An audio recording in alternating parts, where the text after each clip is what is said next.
नमस्कार दोस्तों, मैं विक्रांत चौधरी एसके बुक्स के यूट्यूब चैनल पर आप सभी का स्वागत करता हूं। दोस्तों, आज हम बात करेंगे एसएससी जीडी भर्ती के बारे में।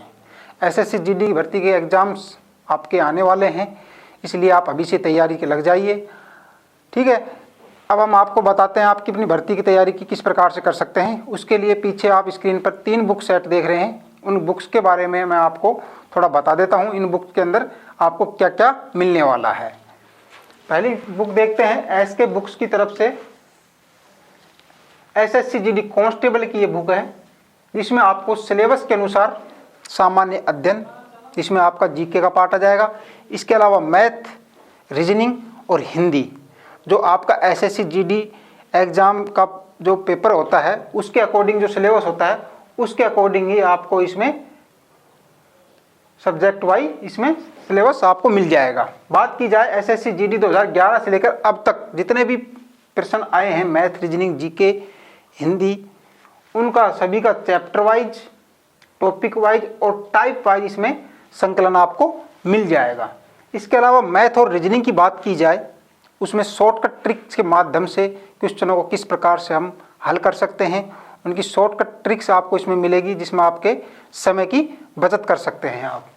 बात की जाए एसएससी जीडी में पिछले 2011 से जितने भी प्रश्न पूछे गए हैं, इस बुक में आपको लगभग 4000 प्लस प्रश्नों का इसमें संकलन मिलेगा।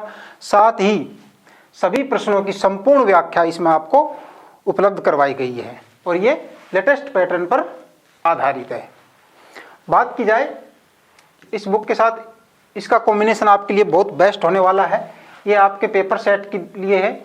ये जीडी कांस्टेबल जो भर्ती होती है उसमें 2011 से लेकर 2023 तक जितने भी एग्ज़ाम हुए हैं 35 प्लस पेपर्स आपको इसमें मिलेंगे और उन्हीं सभी पेपर्स की प्रत्येक प्रश्न का ऑनलाइन वीडियो सॉल्यूशन, इसमें आपको क्यूआर कोड दे रखा है। आप क्यूआर कोड स्कैन करके प्रत्येक प्रश्न का आप वीडियो सॉल्यूशन देख सकते हैं। साथ ही बात की जाए, ये जो बुक होने वाली है ये आपके सामान्य ज्ञान की है। ये आपके एसएससी जीडी और एमटीएस के लिए उपयोगी साबित होगी। इसमें भी आपको लेटेस्ट पैटर्न के अनुसार ये आप उपलब्ध करवाई जा रही है। ठीक है, ये तीनों बुक आपको ऑनलाइन प्लेटफॉर्म पर भी मिल जाएगी और ऑफलाइन आपको दुकानों पर मिल जाएगी। अगर आप ऑनलाइन लेना चाहते हैं तो इसका लिंक हम आपको डिस्क्रिप्शन बॉक्स में दे देंगे, आप वहाँ से परचेज कर सकते हैं। क्लास की शुरुआत करते हैं हम।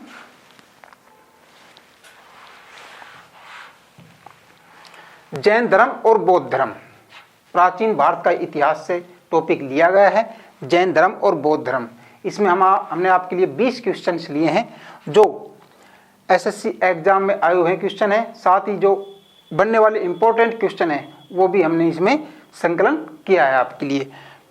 शुरुआत करते पहले नंबर क्वेश्चन से। वर्तमान महावीर और किस नाम से विख्यात थे? तो इसकी बात की जाए भगवान महावीर की, तो ऑप्शन है ए जैना, बी है महान शिक्षक, सी है महान प्रचारक और डी है जैन। भगवान महावीर के बारे में पूछा गया है, वो किस नाम से विख्यात थे, उनका निक नेम भी कह सकते हैं हम, तो वो जैना के नाम से विख्यात थे। भगवान महावीर के बारे में थोड़ा बात कर लेते हैं। 24वें नंबर के ये तीर्थंकर थे।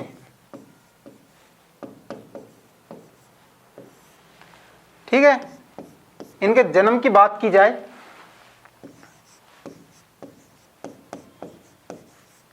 वैशाली कुंडग्राम,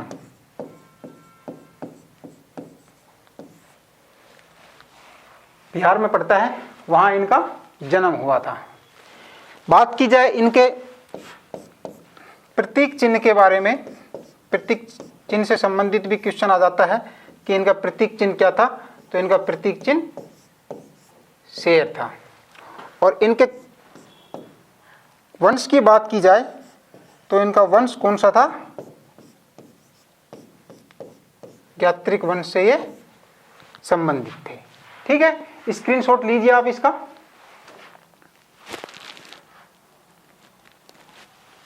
नेक्स्ट देखते हैं, खालिस्तान वर्ष की आयु में महावीर ने घर छोड़ दिया और वन में चले गए। एसएससी जीडी 2023 और एमटीएस 2022 में पूछा गया क्वेश्चन है। तो ऑप्शन है आपके ए 35 वर्ष, बी है 30 वर्ष, सी है 27 वर्ष और डी है आपका 33 वर्ष। राइट आंसर क्या होगा इसमें? 30 वर्ष। 30 वर्ष की आयु में जो भगवान महावीर जी थे उन्होंने घर को त्याग दिया था और वन में चले गए थे। इनके बारे में बात कर ली जाए थोड़ा सा। इनकी पत्नी का नाम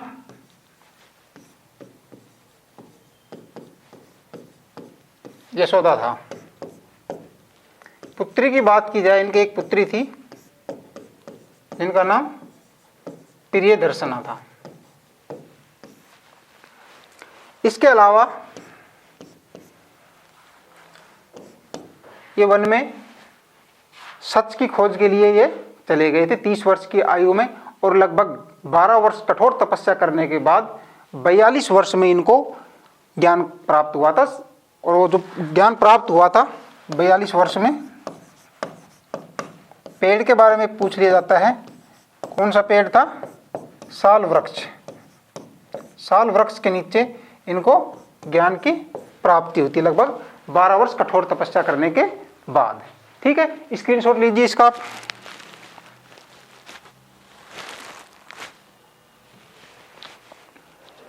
भगवान महावीर ने मोक्ष प्राप्त किया। मोक्ष के बारे में पूछा गया है। मोक्ष यानी कि उनका देहांत कहाँ हुआ था? तो ऑप्शन देखते हैं। उससे पहले एसएससी सीएमएल 1999 और एमटीएस 2021 में पूछा गया क्वेश्चन है ये। ऑप्शन इस प्रकार से है। ए है स्वर्ण बेलगोला, बी है लुम्बिनी उद्यान, सी है कलुगुमले और डी है पावापुरी। इनमें जो मोक्ष प्राप्त हुआ था वो पावापुरी पड़ता है। डी ऑप्शन आपका सही है। और 72 वर्ष की आयु में, 72 वर्ष की आयु में इनको मोक्ष की प्राप्ति हो गई थी। ठीक है, स्क्रीनशॉट लीजिए।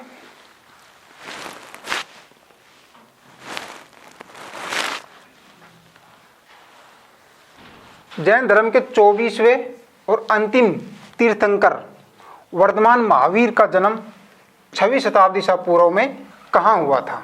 एसएससी जीडी 2021 में पूछा गया क्वेश्चन है। मैंने आपको पहले बता दिया है, बिहार में इनका जन्म हुआ था। कहाँ पर? कुंडग्राम वैशाली में। 6वीं शताब्दी ईसा पूर्व इनका जन्म हुआ था। कहाँ पर? कुंडग्राम वैशाली, जो बिहार में पड़ता है। ठीक है, नेक्स्ट देखते हैं। प्रथम जैन महासभा कहाँ आयोजित की गई थी? जो महासभा थी जैन महासभा, वो कहाँ आयोजित की गई थी? एसएससी एमटीएस 2017 में पूछा गया क्वेश्चन है। आपके ऑप्शन है ए पाटलिपुत्र, बी है वल्लभी, सी है आबू और डी है पावापुरी। बहुत बार पूछा गया क्वेश्चन है ये। तो ए है इसमें राइट आंसर पाटलिपुत्र। 2 महासभा हुई थी। पहली हुई थी, फर्स्ट जो महासभा हुई थी वो 300 ईसा पूर्व कहाँ हुई थी? पाटलिपुत्र में।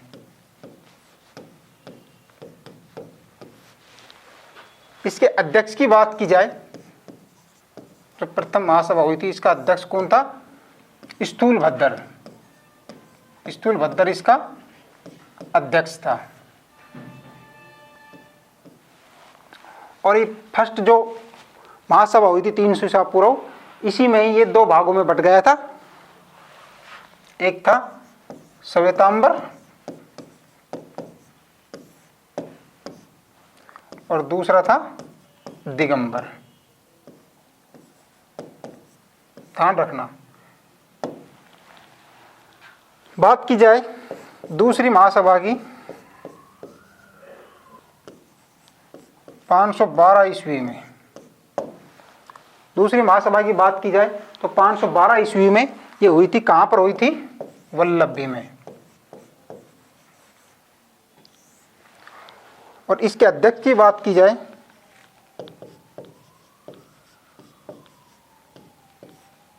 इसका अध्यक्ष कौन था?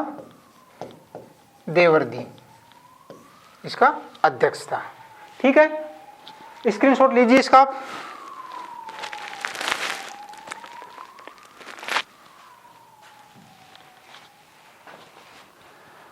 वर्धमान महावीर ने किस भाषा में शिक्षा दी थी?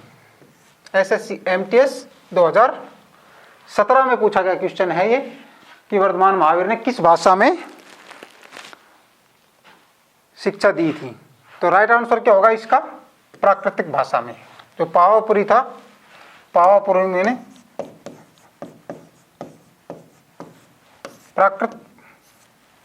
प्राकृतिक भाषा में इन्होंने पहला उपदेश दिया था पावापुरी में, ये भी ध्यान रखना है। ठीक है, नेक्स्ट देखते हैं।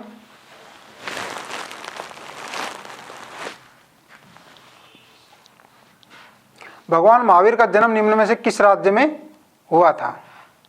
तो एसएससी एमटीएस 2019 में पूछा गया क्वेश्चन है, बिहार राज्य में हुआ था, आपको पता है, वैशाली कुंडन ग्राम में इसका जन्म हुआ था। ठीक है, नेक्स्ट देखते हैं। जैन धर्म के 23वें तीर्थंकर कौन थे? आपके ऑप्शन ए है नेमिनाथ, बी है महावीर, सी है ऋषभदेव और डी है पार्श्वनाथ। 23वें तीर्थंकर पूछ रहे हैं, तो आपका ऑप्शन होगा डी पार्श्वनाथ जैन धर्म के 23वें नंबर के तीर्थंकर थे। पहले नंबर की बात की जाए, पहले नंबर का कौन था? ऋषभदेव, और 23वें नंबर का पार्श्वनाथ थे और 24वें नंबर का महावीर स्वामी जी थे। ठीक है, इनके बारे में बात कर ली जाए तो इनका जन्म वाराणसी में हुआ था।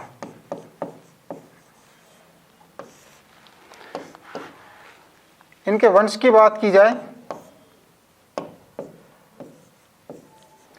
इक्ष्वाकु वंश से ये संबंधित थे, और जो प्रथम जैन धर्म के तीर्थंकर थे वो ऋषभदेव, वो भी इक्ष्वाकु वंश से संबंधित थे। ठीक है, स्क्रीनशॉट लीजिए। नेक्स्ट देखते हैं। निम्नलिखित में से कौन सा, निम्नलिखित में से जैन धर्म का कौन सा त्रिरत्न नहीं है? एसएससी जीडी 2011 में पूछा गया क्वेश्चन है। ऑप्शन देखते हैं। ए सही विश्वास, बी सही ज्ञान, सी है सही दृष्टि और डी है सद आचरण। तो त्रिरत्न थे, आपको पता है जैन धर्म में। सही विश्वास ये भी था, सही ज्ञान ये भी था, सद आचरण ये भी था, यानी कि सही दृष्टि ये नहीं था। तो राइट आंसर क्या होगा आपका? सही दृष्टि। 3 तो थे। ठीक है, सही दृष्टि इसमें त्रिरत्न में नहीं था। सही विश्वास, सही ज्ञान और सद आचरण, ये तीनों त्रिरत्न थे, लेकिन सही दृष्टि इसमें नहीं था। स्क्रीनशॉट लीजिए इसमें आप।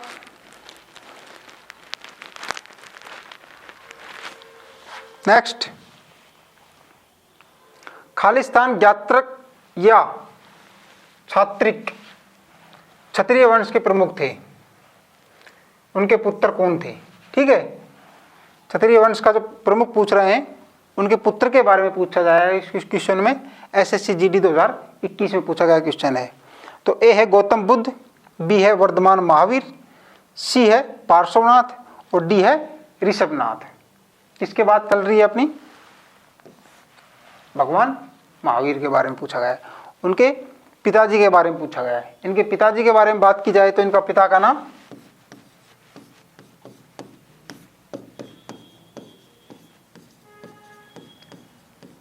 सिद्धार्थ था। माता का नाम क्या था?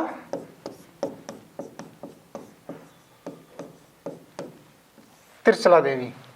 ठीक है, और जो इनके पिता थे वो ज्ञात्रक वंश के प्रमुख थे। ठीक, नेक्स्ट, प्राचीनतम युग है, एसएससी जीडी 2012 में पूछा गया क्वेश्चन है।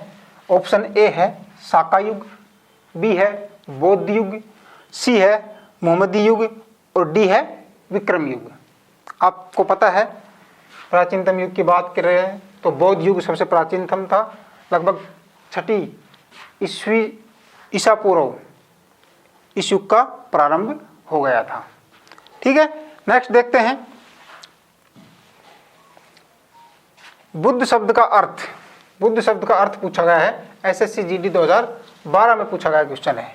ऑप्शन है ए एक विजेता, बी है एक मुक्तिदाता, सी है एक प्रबुद्ध व्यक्ति और डी है एक सम्राट।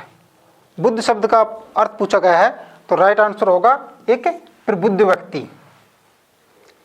ओके, नेक्स्ट देखते हैं जातक कथाएं इनमें से किस संप्रदाय से जुड़ी हुई है।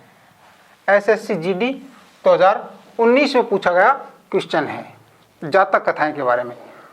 तो ऑप्शन है ए लिंगायत, बी है शैव धर्म, डी है जैन धर्म और डी है बौद्ध धर्म।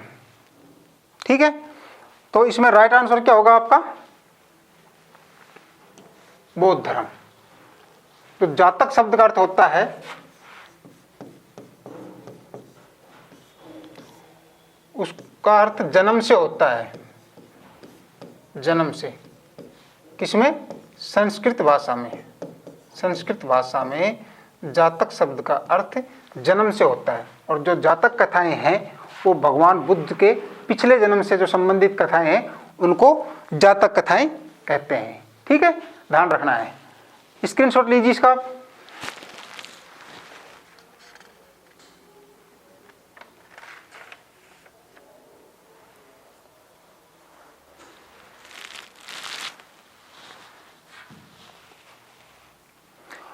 बुद्ध द्वारा सारनाथ में दिए गए प्रथम धर्मोपदेश को किस नाम से जाना जाता है। एसएससी जीडी 2013 और एमटीएस 2022 में पूछा गया क्वेश्चन है। ऑप्शन ए है धर्म चक्र प्रवर्तन, बी है धर्म सभा, सी है धम्म महासभा और डी है श्रम नेर।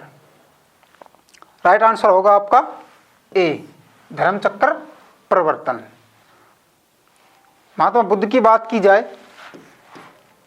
इन्होंने पहला उपदेश जो उपदेश दिया था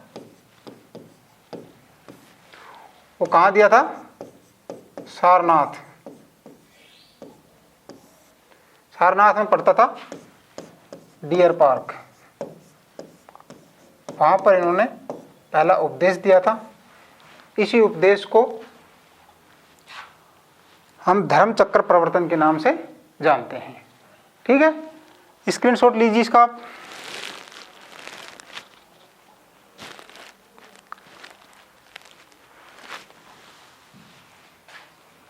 खालिस्तान को द लाइट ऑफ एशिया के रूप में भी जाना जाता है।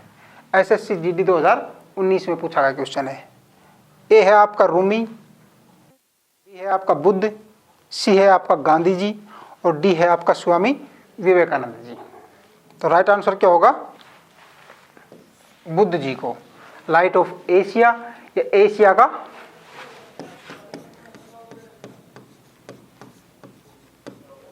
का प्रकाश पुंज,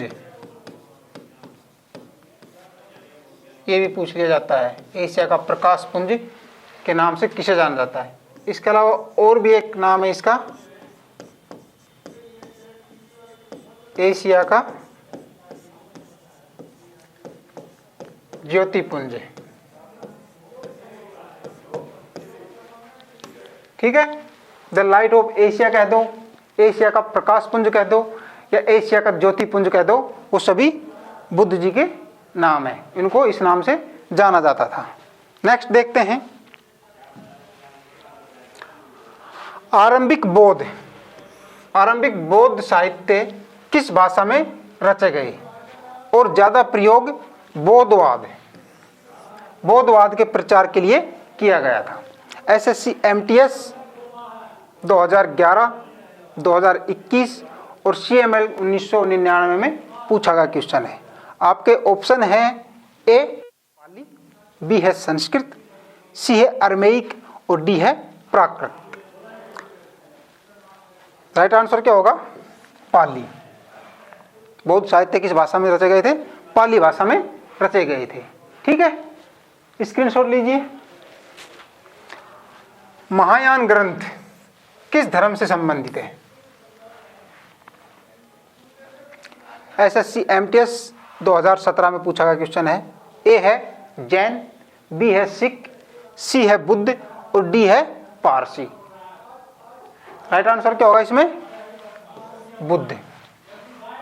आपको पता है महायान और हीनयान दो संप्रदायों में बट गया था। महायान का अर्थ होता है महान वाहन, और दूसरा था हीनयान, छोटा वाहन। ये मूर्ति पूजा के विरोधी थे, मूर्ति पूजा में विश्वास नहीं रखते थे, और ये मूर्ति पूजा में विश्वास करते थे। ठीक है, नेक्स्ट देखते हैं।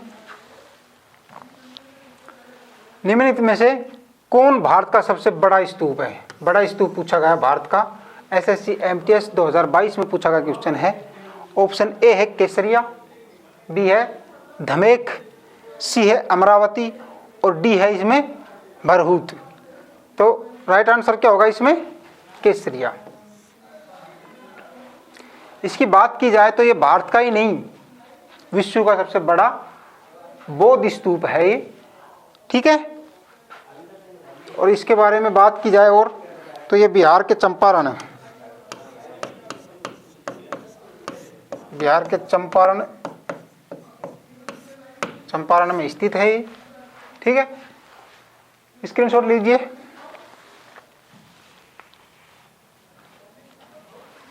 रामबर स्तूप वह स्थान जहां भगवान बुद्ध का अंतिम संस्कार किया गया था, भारत के किस राज्य में स्थित है? Option A Himachal Pradesh, B है बिहार, सी है मध्य प्रदेश और डी है उत्तर प्रदेश। क्या होगा राइट आंसर इसमें? उत्तर प्रदेश में। ठीक है, उत्तर प्रदेश में जो बात की जाए इसकी, तो उत्तर प्रदेश में पड़ता है कुशीनगर।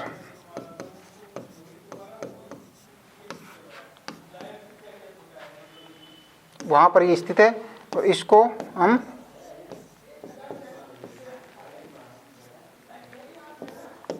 मुकुट बंधन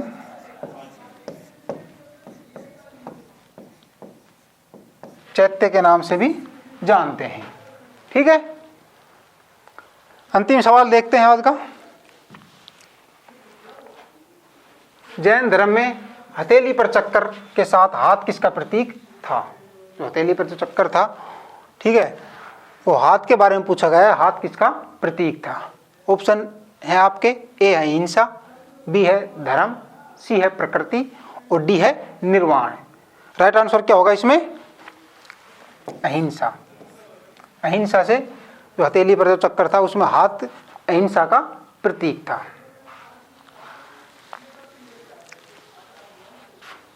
धन्यवाद दोस्तों। कैसे लगी आपको आज की क्लास? कमेंट करके बताना है। वीडियो को लाइक करें, शेयर करें और हमारे चैनल को सब्सक्राइब करें। बुक लेने के लिए आपको ऑनलाइन भी मिल सकती है और आपको ऑफलाइन भी मिल सकती है। सभी जो बुक स्टोर हैं उन पर आपको ये पुस्तक मिल जाएगी। नहीं मिलती है तो आप हमें अपना शहर का नाम कमेंट बॉक्स में डालें। और ऑनलाइन लेने के लिए आप नीचे लिंक दे रखा है डिस्क्रिप्शन बॉक्स में, वहाँ क्लिक करके आप बुक परचेज कर सकते हैं। मिलते हैं नेक्स्ट वीडियो में। धन्यवाद।